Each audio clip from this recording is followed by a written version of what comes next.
Hello and welcome to my review of the third studio album by Marina and the Diamonds titled Fruit. I am so excited to do this review. This is one of my favorite albums of 2015. This album was released in March of that year, and I am so excited to get into this review because I really, really love Marina and the Diamonds from this album alone. I was not familiar with her before this album came out. I mean, I'd heard of her, but I wasn't really into her music. I had heard a tiny bit of her second album, Electra Heart, but I was never that drawn to it. I think the persona that she created for that album, and then the music that I subsequently got into a little bit more afterwards, was never quite as in depth for me. It felt a little too generic, I hate to say. And now that I know Marina's story behind creating that album after getting into her from listening to Fruit, I now appreciate Electra Heart a lot more than I did before. And I see it now more as like an experimentation or like of a trying on of a different kind of persona as she described that album to be. There's only a handful of tracks from that record that I thought were standouts that I actually bought, and the rest I didn't really pay as much attention to just from hearing the samples.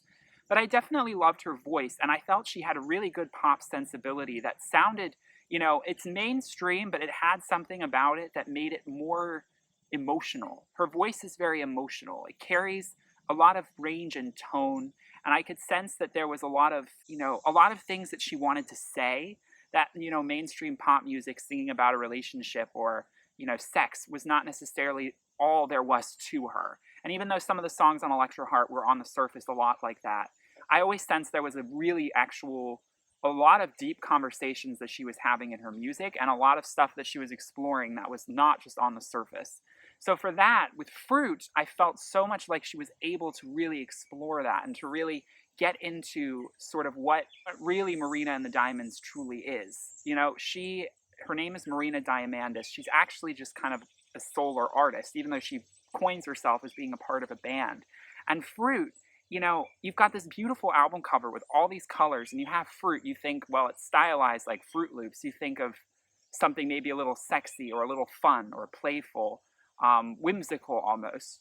But instead, we do get that on this record. We have the title track, which is an amazing up-tempo dance disco song with sexual undertones. We have that on some other songs, but then we also have some very melancholy, ballad-like, or very kind of introspective songs here that contradict, to some extent, the bright, colorful Fruit aesthetic that she's going for with the album. But I actually think it works really well, and I think they complement each other very nicely. She rolled out this album with a Fruit of the Month. She basically released a song every month till the album came out. And she felt like each song represented a different color and a different fruit in its own right. All put into the basket, it's this nice sort of colorful mix. And it feels cohesive, even though songs can sound very different from each other. And you can tell that she really was experimenting on this record with all different types of production, all different kinds of lyricism, songwriting. She had the full helm on this record. She was able to basically create and produce what she wanted for this record for the first time, unlike Electro Heart or The Family Jewels. So getting right into the first track, Happy, we have a very somber and very reflective opener that is very, very down-tempo, very slow, just her and a piano, very hushed and very pained vocals that you feel so much emotion from. I mean, I heard this and I was like, oh my god, this feels so like relatable and so, raw and personal to her. And she's talking about this quest for happiness. She sings, don't go out much at all. I've never been the type to call. I realize to be happy, maybe I need a little company. So now you know it all, that I've been desperately alone. I haven't found the one for me, but I believe in divinity. I found what I've been looking for in myself, found a life worth living for someone else. Never thought that I could be happy. She's going through all of these emotions that I think one goes through when they reach that point in their life where they realize, do they really want someone in their life to be happy? Do they need that fulfillment? Or can they learn to live on their own and accept themselves and still possibly find a significant other in a sort of less just desperate, search sort of way? Relationships always can feel as though you kind of have to, at a certain point, you have to put all in or nothing, and it sometimes just naturally happens. I'm going to have to move because unfortunately the sun is shining down in my eyes. That's a little bit better. So moving on to this Happy, Happy is it's funny, the song is Happy, but it has such a somber and reflective stance to it, which really reflects this struggle. She's opening the album up by saying, "Look, I'm going to be talking about some dark stuff here. I'm going to be talking about lighter stuff, but also dark stuff. You know, not all of these fruits are going to be sweet. You know." So the next song, though, she does lighten it up with the title track "Fruit," which was the first song I heard from this record, and I fell in love instantaneously. This is exactly the kind of pop music that I have always been so into. This is like very dancey, very electro pop, very varied in its sound and approach. It's a long song. It takes a long time to even build to the first chorus. And the vocal breakdown and the bridge, it has such a European feel to it. And I feel like it really represents also the like in the dance scene, you know, like the Euro dance, that kind of stuff. And it has also a, you know, playfulness to it that is so it's, you know, it's so typical of Marina from Electro Heart, but it feels a little bit more mature. She's talking about like being ripened. She feels as though she's not just putting herself out there too soon. She's taken her time. You know, she sings "This Ain't My First Time at the Rodeo," and the way she says rodeo with that O sound, there's something about her voice that her O sounds are so captivating and melodic. And I will always listen to her saying rodeo over and over again. Like, I love the way she says that word and how she forms those O vowel sounds. You know, it's summertime and I hang on the vine. They're going to make me into sweet red brine, hanging around like a fruit on a tree, waiting to be picked. Come on, cut me free. So she's been around for a bit. She's ripened. Now she's ready for someone to actually pick her. Now, and I don't pick that as like a sexual thing, as in like surrender all control to a man.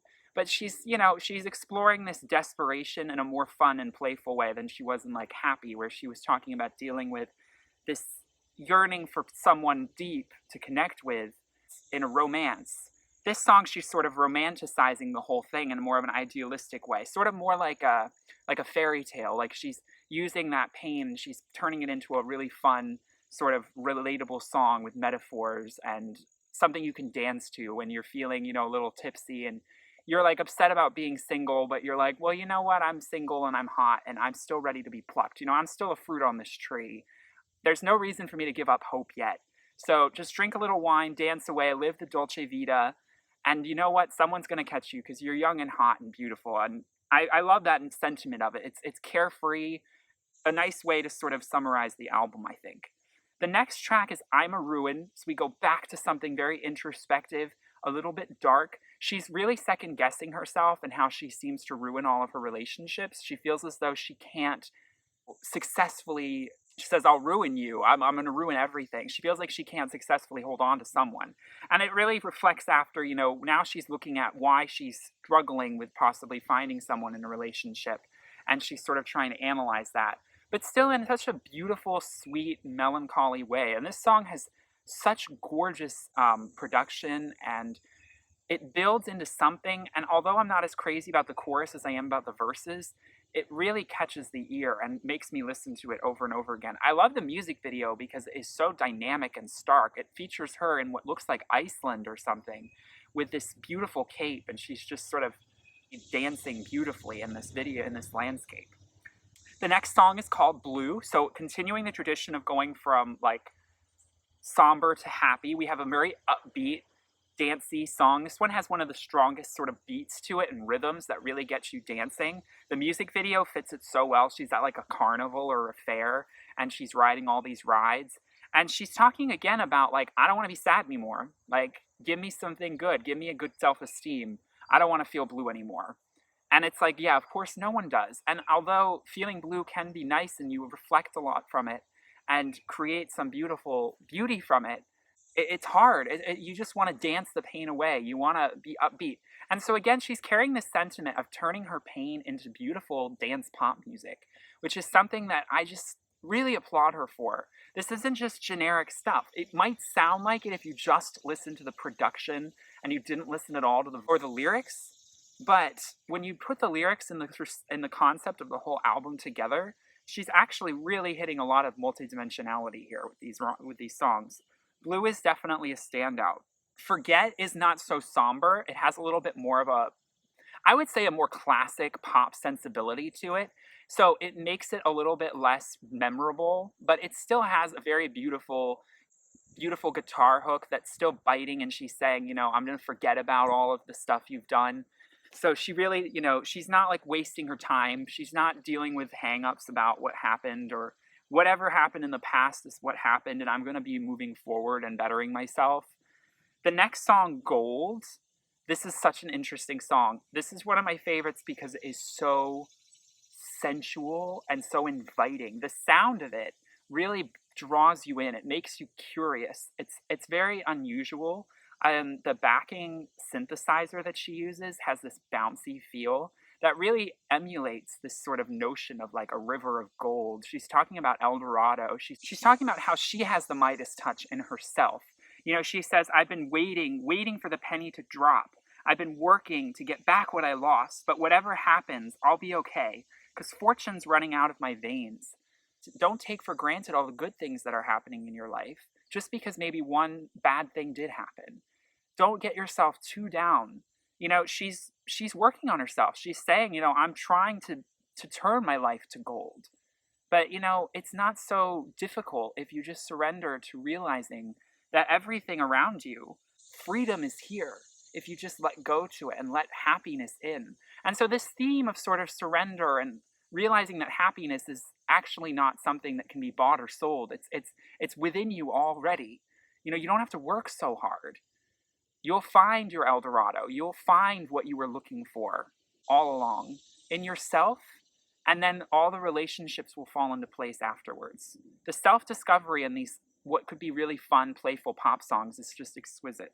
Gold is definitely a favorite. It is definitely a bop. Can't Pin Me Down, another one I love. It's biting, it's feisty. She's like saying, look, don't think you know who I am. Don't generalize. I may act like a woman. I may take care of you if I want to, but I have all the power here. You can't generalize or stereotype me. I don't even want to write a cliche feminist anthem. I'm happy doing what I want to do, but that doesn't mean that you can stereotype or judge. Hold off on that. Like, I'm not coming for that. I want someone who accepts me for who I am and allows me to change and be who I am and explore and try new things and not judge me. We all want someone who's not going to judge you. This song is just like so, it's a fun dance song. It's so upbeat, but she's really telling you like exactly what she's thinking about. Like, as far as if you're going to be in a relationship with me, you need to understand all of these things. It's like an introductory song. But then it's interesting because then she gets so, almost deflective in the next track, Solitaire. It's a song that really grew on me. At first, I wasn't crazy about it, but the sparseness of this song and the way it builds and the way it sort of moves around itself is so unique for the rest of the album. I really can relate to it. I mean, I've lived alone almost all of my life so far. I mean, in the lyric where she says, I love the gray blue skies of England, and she's talking about how, I don't want to go out anymore. I'm obsessed with silence. It's depressing. You get so caught up in like wanting to stay inside that you become in love with it, but you then also realize that you're gradually becoming more depressed and less happy. So she's expressing the sentiment of, she has a tendency to withdraw, especially after something bad has happened, and how she tries to reconcile her independence, her more, introverted aspects of herself with her extroverted aspects. So, how do I be in a relationship when I'm so solitary? And she explores all of this in such a beautiful and one of the more abstract songs on the record. This song doesn't follow a traditional pop hook structure. This song kind of plays on its own sort of dynamic and feel. It's all about the vibe, and it's all about just sort of like feeling these micro beats and the sound and the oral effect it gives. And I think it really is effective. I mean, this song just makes me think about like on a rainy day in England, because it can get very rainy there. I know Marina, she is British. Well, she's Welsh actually. And just that feeling of wanting to go out but feeling so paralyzed because you've been hurt before, or you're so scared of what could happen, or maybe you just feel tired. You're done. You've done so much. You just want to be inside. You want to be by yourself. You need that moment of self-reflection. So probably one of my least favorite songs on this record would be the following track, Better Than That. This song has the most sort of sound that I think would harken more back to sort of what she was doing with Electro Heart and most likely the Family of Jewels. This song, it is very biting. It's very like punchline, guitar heavy. She's basically like calling out someone for, sleeping around a girl. She's basically saying like, you're better than this. Like I'm ashamed of you, but like I have to support you. So I'm trying to like get you to realize that you can't do this crap. I have heard rumors. I have heard rumors that this song is about Ellie Goulding. I'm not going to talk much more about that, but I just thought it was really interesting. I didn't know that when the song first came out, but hearing all about that does make me kind of intrigued. It does have me intrigued, but I mean, this song doesn't have high replay value for me. It's a catchy song, and it's just kind of like snarky, and it's sort of just like, it's just trying to like get a message across in the best way it knows how. But I'm not like always like that drawn to kind of those bitter sort of like, like Taylor Swift can get very bitter. This is that one moment where it's like calling someone out, and I guess maybe she really did need to. I'm hoping that the message got across, whatever that might be. Weeds is another highlight for me. It's very melancholy. It's reflecting on, again, like where love could have gone, but how we keep coming back to it. It's like when you left someone and you realize that it was kind of a mistake, like you definitely need to pry them apart, but like this feeling keeps growing back like a weed. And it's not like a beautiful thing. Like it's not something you cultivate like a flower, like love, you think love is supposed to grow. She's hearkening it to a weed. It's something you don't want to necessarily grow. But it keeps coming back. So what am I going to do about this? Like, are we going to try and make this work again? You did give me all these flowers, but, she sings none of them were ours. Like this wasn't really us. So why do I still have these feelings? It just doesn't feel right. So it's her kind of trepidatiously sort of approaching this relationship again after all of this and sort of thinking, okay, maybe I really need to listen to my instincts here. This is telling me something. I love the guitar solo. It's so beautiful. Oh, it moved me so much when I first heard it. And it's one of my highlights of this record. I highly recommend this song, mainly for that guitar solo towards the end. Then we come to a huge song. I have no idea why this song was not a single with a music video. It desperately needed one. I had it all planned out in my head. Savages is Savage. She is taking herself a little bit out of this song, and she's more commenting on the world and the media and the news. Even back in 2015, before all the craziness that happened in 2016 and this year, things were looking pretty bad. She talks and comments about that. But this song topics, it kind of broadly sweeps in a lot of different issues in our culture. It does talk about rape culture. It does talk about, feminism and misogyny. And it also talks about violence. And, she references the Boston Marathon bombing when she says one man could run a race, another throw a bomb and have it blow up in his face. She was inspired to write this song by watching that incident, and this song made her think, she's like, people are beautiful, but so savage at the same time. Like our capabilities of doing something like running a race for such an altruistic reason compared to someone who just wants to blow people up. I mean, they're both human. We still have the same DNA, but the spectrum of, morals, are so, like, maybe she's commenting a bit on like how free will is a double-edged sword, like we have free will, but it means our savage nature can be nurtured and we have to be careful. So it's a cautionary song, and she makes it dancey and she makes it fun, but it never feels like it's saying like, look, don't forget the message here. She's never hiding the message. So I like how overt it is. I like how upbeat she tried to make it because she's really trying to get your attention. And the song is very poignant and needed right now in our society, and especially as far as rape culture is concerned. The final song, Immortal, closes out the album, again with her being a little bit more esoteric in her mind space. You can tell that she decided to want to end the album on a little bit more of a existential note. The song itself, it's beautiful. It's one of the ones I don't listen to as much anymore. It was one of the singles released beforehand. It does remind me of Lana Del Rey in the melody and the mellowness of it, but also a little bit on the sort of romanticized idealization of living forever and legacy, because she does touch on that. Basically saying, I want to live forever. And I mean, it's not silly. It doesn't come off silly. It comes off very endearing from her when she says that. Because you know the pain that she's been through, and you know the pain that she's talking about all of us go through, especially sensitive, and women and feminine people, LGBT, all these marginalized groups.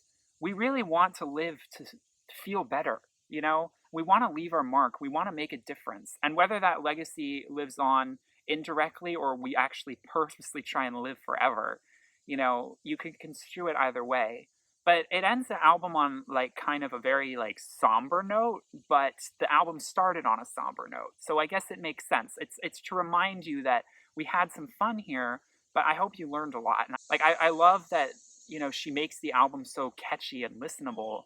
It's not inaccessible at all. None of these songs are inaccessible. A lot of these songs could be played on the radio, especially songs like Forget, Fruit, Can't Pin Me Down, Weeds. They all have like a style that's very traditional of a 3.5 minute pop song, but she also has all these elements in there that are, I don't want to say left field, but very artistic and very well crafted.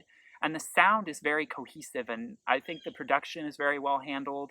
I think the songwriting is very mature and step way, way, way above anything she's done before. Although, again, I haven't heard everything. I haven't even really listened to much of the Family Jewels.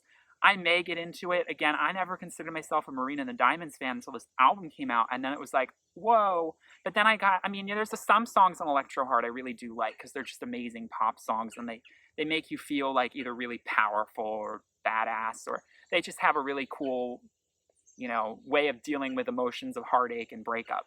But this album for me feels so much more fitting to my personality and my aesthetic, and it's one of my favorite albums of the year for 2015.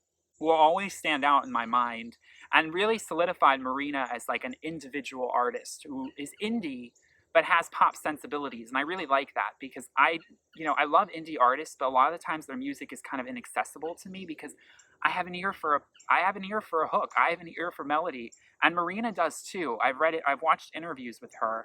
So the fact that she never wanted to compromise on that and she decided to bridge, deep songwriting with fun pop songs worked really well here. It really paid off. So bravo, Marina, for this album. Let me know in the comments what you thought of this record, what your favorite songs were.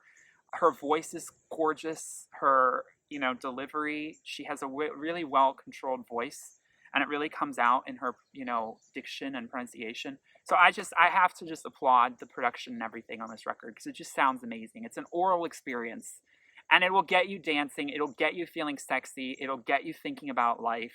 It'll get you thinking about yourself and society, all the things you need in this world. So for that reason, give this album a plus. Marina, I really appreciate it. Let me know what you thought and subscribe for more music and album reviews. Thanks. Have a good one. Bye.